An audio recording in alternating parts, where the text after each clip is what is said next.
tal? Soy el doctor Luis Antonio Sánchez López, soy médico internista, infectólogo y bueno, pues el propósito de esta presentación es básicamente conocer un poco de lo que es la profilaxis preexposición para la transmisión de VIH. Y quizás en el mejor lenguaje sería una quimioprofilaxis para prevenir la transmisión entre personas de VIH. Es un tema muy interesante porque pues aparte del uso de condón, nosotros como médicos podemos recomendar este tratamiento que también va a tener, como vamos a ver, una efectividad bastante buena para disminuir la transmisión de persona a persona del VIH.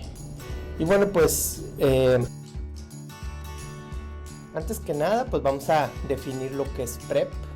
El PrEP en inglés básicamente significa una profilaxis preexposición con medicamentos. Eso quiere decir que el paciente va a estar, perdón, no es paciente porque no tiene ninguna enfermedad.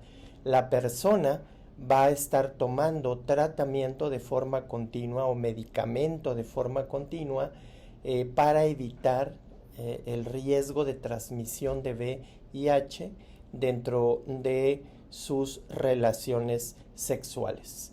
Es un medicamento, se toma por vía oral y este medicamento trae en un solo comprimido dos sustancias que también se utilizan en el tratamiento del paciente ya con VIH o que vive con VIH.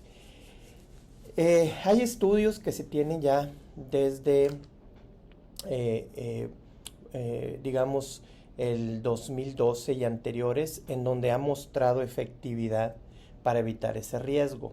Aquí quiero hacer un paréntesis y decir que existe una diferencia entre lo que es el PrEP y el PEP. Al PEP lo conocemos como la toma de tratamiento antirretroviral, pero posterior a una exposición de riesgo para adquirir VIH. Y esto hay que tenerlo muy en cuenta porque tanto para el PrEP como para el PEP se utilizan dos combinaciones de medicamentos antirretrovirales diferentes. El PEP lo vamos a ver en un siguiente video. Hoy vamos a seguir hablando sobre el PrEP. Y bueno, vean cómo los estudios que platicaba yo, que esta es una suma de estos estudios, los más importantes anteriores, se ha visto cómo el uso del PrEP nos da un factor de protección, o un riesgo relativo que es menor de 1, lo que infiere protección si nosotros lo comparamos con el placebo. Sabemos hoy que la combinación de estas sustancias, tenofovir y emtricitabina, son las que mejor se han asociado a este resultado alto en cuanto a la transmisión del virus. Ahora, como comentaba anteriormente, pues esto se vio desde el 2012 con la salida del tenofovir como una sustancia principal, así como antes teníamos al AZT o al acidobudina como un medicamento que dábamos también para prevención. Hoy sabemos que tenofovir, con mucho menos efectos secundarios que el AZT, es el que se ha estado proponiendo con esta finalidad. Bueno, pues a lo mejor preguntarnos, bueno, ¿y qué tanto es efectivo el tomar el tratamiento de la PrEP? Pues también por estudios, aquí hay dos estudios nombrados de algunos otros en donde se ve que en pacientes HCH o aquellos hombres que tienen relaciones con hombres, vean cómo la efectividad ha ido de un 86 a un 99% para disminuir la transmisión de VIH. Eso quiere decir que es sumamente bueno para que si una persona tiene un contacto con otra persona que tiene VIH e incluso la persona, la que tiene el contacto, no utiliza condón, pueda, si está tomando este tratamiento con anterioridad, pueda llegar hasta un 99% de eficacia para que no reciba el virus. Esto es muy alto y este 99% se alcanza cuando se tiene una adherencia muy buena. Eso quiere decir que la adherencia prácticamente tiene que ser al 100% para alcanzar este 99%. Ha habido reportes en la literatura en donde sí ha habido personas tomando esta profilaxis, esta quimioprofilaxis, y se han infectado o se ha transmitido el VIH hacia ellos. Sin embargo, en los estudios se ve que esto tiene que ver mucho con la adherencia.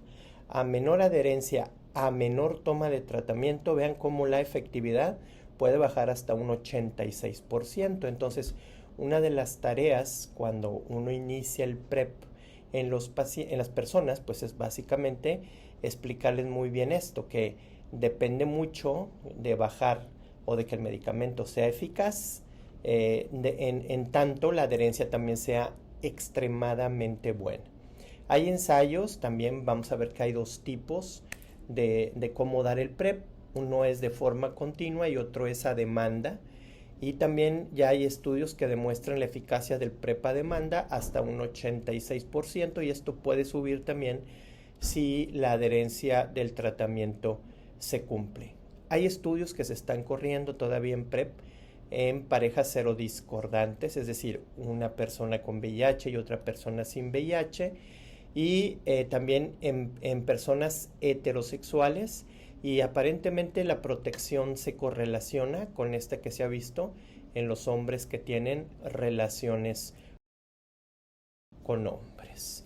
También hay estudios que se están viendo en personas usuarias de drogas intravenosas que aparentemente correlaciona con lo que estamos platicando en grupos específicos también, como habíamos mencionado, con aquellas personas que se refieren heterosexuales. Y vean que sigue siendo prioritario la toma del tratamiento, y la toma debe de ser todos los días, una vez que la persona la inicia, todos los días, prácticamente a la misma hora, porque recuerden ustedes que la eficacia del tratamiento va a ser debida a que hay concentraciones constantes de estos en el plasma, y al haber esa concentración, cuando el virus se transmite, pues prácticamente se topa con el medicamento, lo que hace que no se pueda replicar, y eso hace a su vez que la persona que lo reciba pues no quede con una enfermedad crónica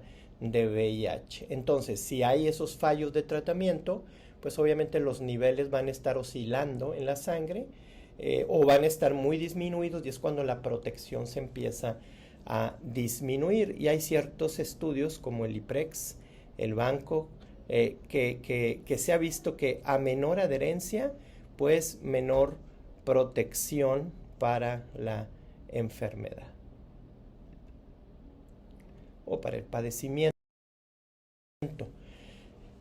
Según el CDC, ¿cuáles serían aquellos digamos, factores de riesgo más importantes para nosotros poder ofrecer este PrEP a nuestros pacientes o a nuestras personas que vayan a informarse? ¿Cuáles son los factores que son más determinantes? O si ustedes tienen un paciente que va por diabetes, hipertensión, alguna otra enfermedad, ¿cuáles son aquellos factores en el interrogatorio que le hacemos a nuestro paciente que hay que poner atención para ofrecer el PrEP? Bueno, pues son estos, se han querido englobar sobre todo en aquellos que tienen mayor riesgo de transmisión, por ejemplo, el sexo con hombres, mujeres o ambos, es decir, una persona que es HCH o que es bisexual, es una persona que se tiene que ofrecer el PrEP. Aquella persona que tiene sexo anal o vaginal en los últimos 6 meses, si tiene una pareja VIH positiva, si es serodiscordante, o si no se sabe el estatus, pues entonces en los dos casos se prescribe el PrEP. Claro, uno si lo solicita la persona y el otro se ofrece por parte del médico. o si ha tenido sexo anal o vaginal en los últimos 6 meses con personas en las cuales no sabemos su seroestatus al VIH, pues si te dice que sí, si siempre usa condones, si nos dice que no, pues entonces hay que ofrecer el PrEP. Si te dice que sí usa condones siempre, hay que hacerlo reflexionar para ver si esto es cierto, y si dice que pues usualmente sí los utiliza, pero a veces no, pues también hay que discutir el uso del PrEP. O si tuvo relaciones con personas o pacientes, aquí sí, que tengan una enfermedad de transmisión sexual. Si dice que no, bueno, pues si él como quiera lo solicite y se siente más seguro, se le puede prescribir. Pero si nos dice que sí, cualquiera de estas enfermedades de transmisión sexual, sífilis, clamidia, herpes, etcétera, etcétera, lo preferible es prescribir, porque eso nos habla de que la persona no utiliza condón durante sus relaciones sexuales, ¿no? Pero, o si él lo ha tenido, o si ha tenido prácticas de riesgo con alguien que lo haya tenido, hay que ofrecerlo. Y fíjense cómo al final del caso, sería cualquier persona que llegue con nosotros y que diga que tenga interés sobre el PrEP. Entonces, esto básicamente son aspectos importantes de tomar en cuenta para ofrecerlo cuando detectamos uno de estos factores de riesgo. Pero finalmente, si el paciente quiere tomar PrEP, pues prácticamente se le debe de otorgar o de ofrecer. ¿Cuál es la directiva de algunas instituciones que se tiene para ofrecer este tratamiento? Bueno, aquí vemos algunas directrices que tiene el IMSS para el PrEP. Generalmente el derechohabiente aquí llega a su unidad médica familiar para solicitar el punto del ingreso al programa de PrEP. Aquí el primer paso que se debe de hacer es obviamente determinar si tiene VIH o no, porque si tiene VIH, pues ahí ya no sería PrEP, sería tratamiento. Si no tiene, pues entonces sí se puede ofrecer el PrEP. El PrEP se requeriría entonces una prueba de VIH obligatoria y deseablemente una de hepatitis C y de hepatitis B. Y esto es básicamente porque el tenofovir tiene cierta acción, sobre todo con hepatitis B, y uno cuida el hecho de resistencias también si es que la persona lo tiene en ese momento. Si está no reactivo, pues entonces hay que derivarlo inmediatamente a el Hospital General de Zona, que es el que tiene el programa de PrEP en este momento, ya sea a la coordinación o la subdirección médica, en donde claramente se vea paciente solicitante de PrEP. Recuerden que es PrEP porque en todo caso que sea PEP, es decir, tratamiento después de la exposición, lo mejor es mandarlo a urgencias del Hospital General de Zona, porque el tratamiento post-exposición o PEP tiene que ser inmediato, mientras que el PrEP sí se puede diferir un poco el tratamiento, el inicio, mientras se juntan o se completa el resto de los exámenes. Entonces es muy importante identificar si es PrEP o identificar si es PEP. La persona solicitante de PrEP, entonces hay que enviarla con VIH, hepatitis C, hepatitis B y de preferencia biometría hemática, química sanguínea y pruebas de función hepática. Si no se tiene más que la prueba rápida de VIH y exámenes generales, bueno, pues es un paso muy importante para poderlo anexar al envío del paciente. Cabe mencionar que no es necesaria una prueba serológica de VIH, pero si se tiene, mucho mejor en cuanto a que son pruebas que hacemos de cuarta generación y obviamente tiene una sensibilidad mayor. Si ustedes tienen pruebas de cuarta generación, en cuanto a pruebas rápidas, bueno, también se puede utilizar. VIH, cuarta generación, ya sea por sérica o por punción, biometría, química, PFH, de preferencia hepatitis B, hepatitis C y obviamente sífilis. Con esos resultados se puede enviar a su Hospital General de Zona. Y siempre y cuando cumpla también la condición de que la prueba de VIH esté negativa en cualquiera de sus dos formas, que la prueba de preferencia entre el envío y la recepción tenga no más de una semana de haberse ejecutado. Y les comentaba yo que es importante también una química sanguínea, porque el tenofovir puede alterar por un síndrome que se llama de Fanconi la función renal. Entonces uno debe estar muy consciente y debemos de saber por lo menos la creatinina del paciente antes de iniciar el PrEP. No es obligatorio, pero sí deseable. Hepatitis B, hepatitis C, para ver la condición serológica y obviamente el formato de envío hacia el Hospital General de zona. ¿Quién no debe de utilizar PrEP? Bueno, personas con VIH positivo, pues obviamente no es PrEP, es tratamiento. Personas con signos o síntomas de infección aguda o sospecha importante de VIH, tampoco. Personas con depuración de creatinina menor de 60 milímetros por minuto o una creatinina mayor de lo normal, tampoco se inicia el PrEP. Por eso es importante el envío con creatinina. Obviamente, alergia o contraindicación a algún algún medicamento del compuesto del PrEP, bueno, tampoco se da.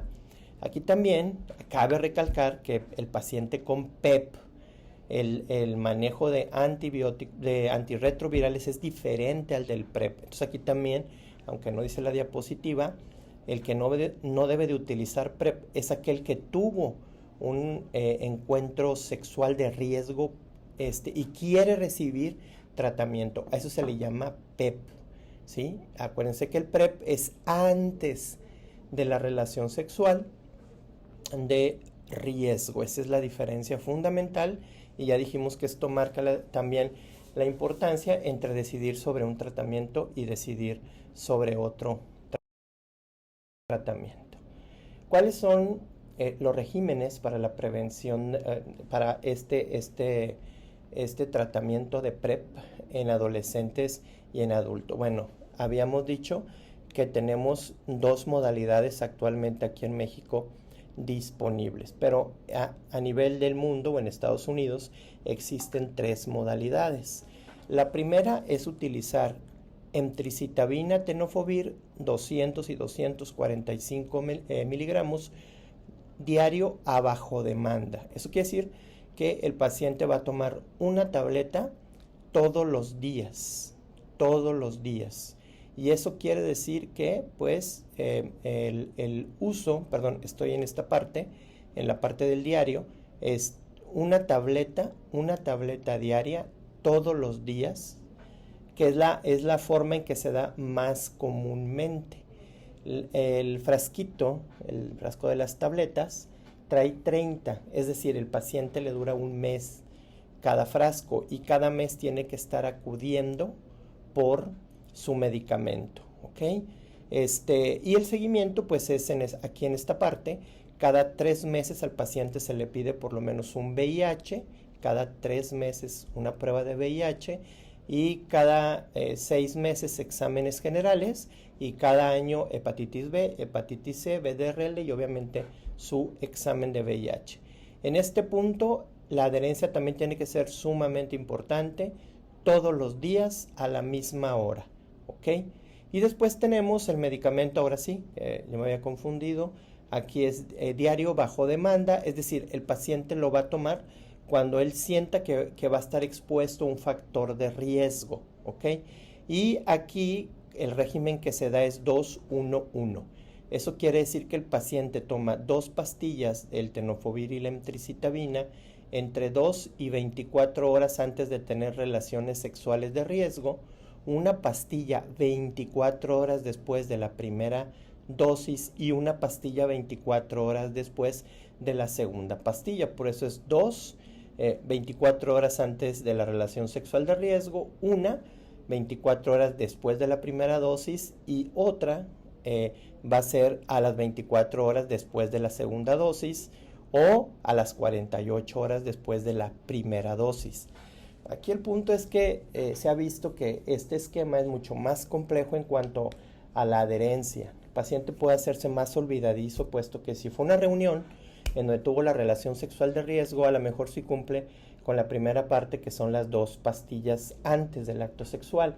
Pero si el paciente utilizó drogas, utilizó alcohol, el paciente se puede olvidar de tomar la siguiente dosis a las 24 horas después, y entonces ya la estabilidad del medicamento, digamos así, a nivel plasmático disminuye. Entonces tiene que ser muy seleccionados los pacientes, muy responsables, que sigan este tratamiento. Quizás es discutirlo, platicarlo con la persona y ver si se acomoda una o se acomoda la otra. Por lo pronto ahorita, en este momento, casi todos los pacientes, todas las personas que han utilizado PrEP o que están en PrEP utilizan el esquema de 1 al día.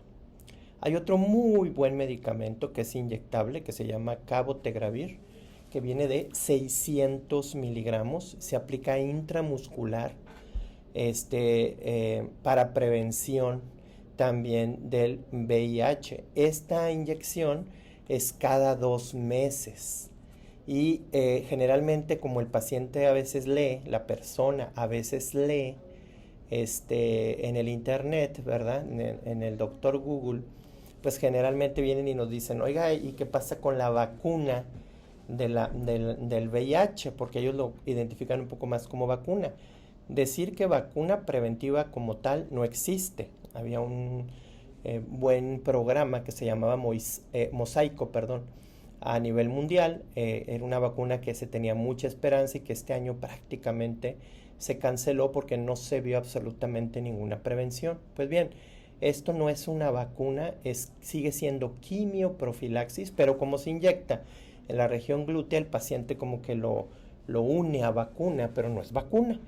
Este Cabotegravir se está aplicando ahorita, vamos a ver un poco más adelante y hablar un poquito más, pero se aplica en glúteo y se ha visto cómo es capaz de prevenir la transmisión también de VIH. Es algo sumamente interesante y sumamente pues novedoso en cuanto a la prevención.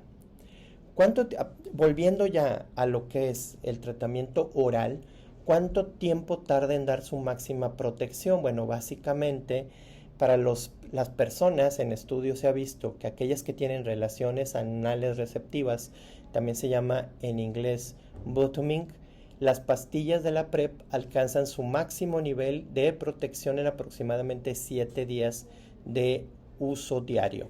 Recuerden ustedes, por un lado, que si el paciente es HCH o hombre que tiene relaciones con hombre, la persona puede jugar el rol de activo, de pasivo o de inter, es decir, de las dos. Se ha visto por estudios que aquel que es básicamente receptivo es el que tiene mayor riesgo. Obviamente todos tienen riesgo, ¿verdad? Pero es el que tiene mayor riesgo de adquirir VIH. Por eso los estudios se centran un poco en ese tipo de rol, pero vean cómo la sustancia o el medicamento va a alcanzar su nivel de protección posteriormente a los 7 días después de iniciarlo a tomar la persona.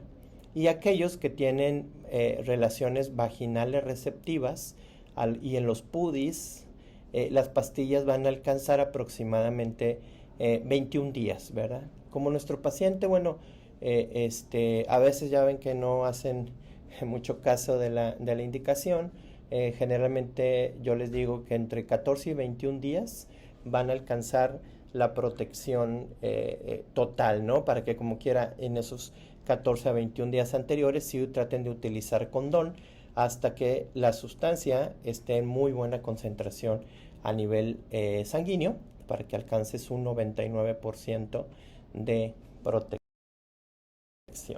Y bueno, eso es lo que les contaba ya para ir terminando el tema sobre el Cabotegravir inyectable como PrEP. Este es un medicamento que está dentro de la clasificación de inhibidores de la integrasa del VIH.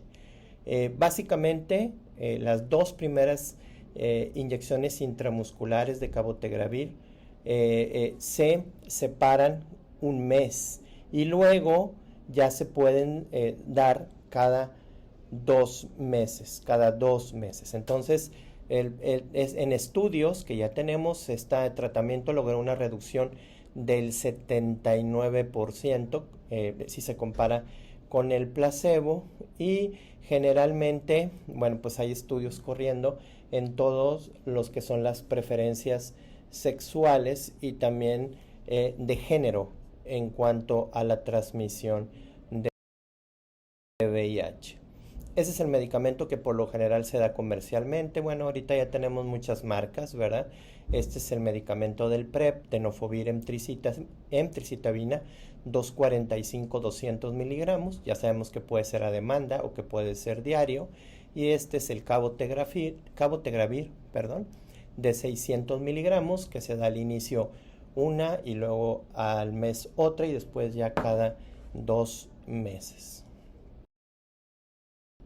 Muy bien. Fíjense, básicamente, bueno, lo que platicábamos que el tratamiento preferible, digamos así, para el PEP es diferente a lo que es el PrEP. Solamente, digo, vamos a hacer otro videito así, pero para que vean ustedes que en el PEP hay una diferencia de dar otro medicamento más al backbone o lo que es la columna del tratamiento. Por ejemplo, damos también emtricitabina tenofovir, que es lo que ya vimos para PrEP, pero agregamos un tercero, ya sea dolutegravir o raltegravir. Y como alternativo también puede ser darunavir, ritonavir, más el backbone, que es emtricitabina o tenofovir. Entonces aquí, recuerden ustedes solamente que si es PrEP, solamente es tenofovir emtricitabina, pero si es PEP, si es después de la relación de alto riesgo, se tiene que agregar un tercer componente para agregar eficacia. Entonces esa es una cosa que quería marcar porque en ocasiones pues he visto que indistintamente dan emtricitabina tenofovir para PrEP o para PEP. Y aquí hay que recordar que sí hay una diferencia importante en cuanto al tratamiento que se vaya a dar. Después nos queda la pregunta, bueno, ¿qué tal si pues les doy el PrEP? Y bueno, pues como dicen por ahí, se desbocan en sus relaciones sexuales. Y realmente, bueno, hay estudios en donde nos dicen que el comportamiento sexual, una vez iniciado el PrEP, prácticamente no se modifica en estas personas. Vemos que contra placebo pues no hay una evidencia de compensación de riesgo, es decir, me siento protegido y tengo más relaciones sexuales. No hay evidencia de cambios en el uso de condón o número de parejas sexuales.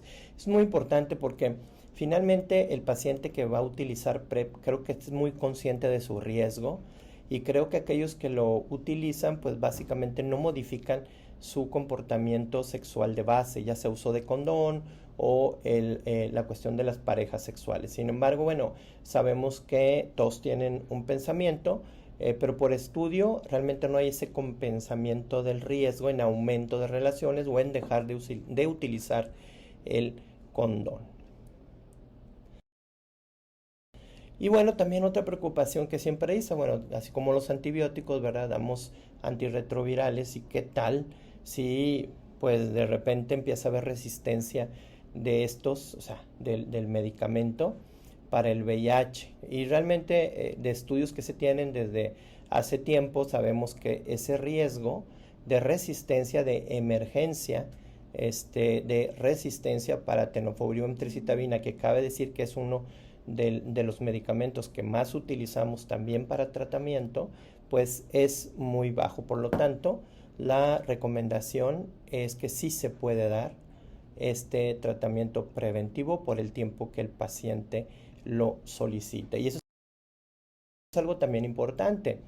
Es un medicamento que básicamente es cómodo de tomar, una tableta al día, no tiene realmente un efecto secundario importante, es muy noble en ese sentido.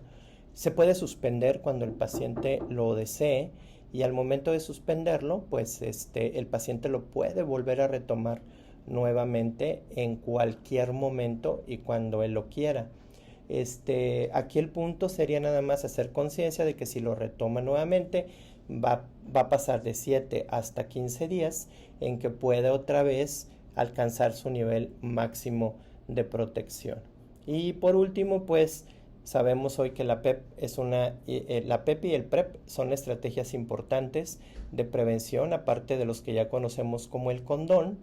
El PEP se tiene que utilizar, luego lo vamos a ver dentro de las 72 horas. Y bueno, pues obviamente hay que tener como el programa actualmente a mano el PrEP para que el paciente pudiera llevar a cabo o tenerlo a la mano lo mejor posible y que aumentara su protección. Este es mi contacto para dudas o preguntas. Si queda alguna pregunta, alguna duda, si ustedes me quieren preguntar específicamente de algún caso, pues con todo gusto estos son mis datos y espero que si hay algún comentario me lo hagan saber. Buen día, muchas gracias.